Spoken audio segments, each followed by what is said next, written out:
Welcome to 3D Max. Today in this lesson we will learn how to do falling snow.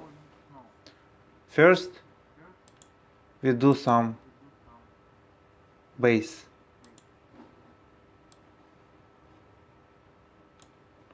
Okay. Remove grid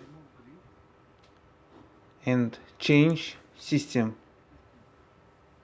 Found particle system. In this list we just choose snow.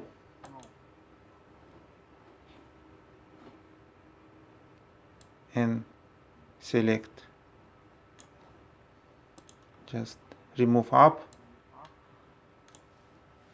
and press play.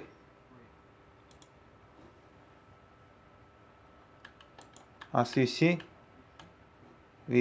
our snow is falling. This use from GIF animation.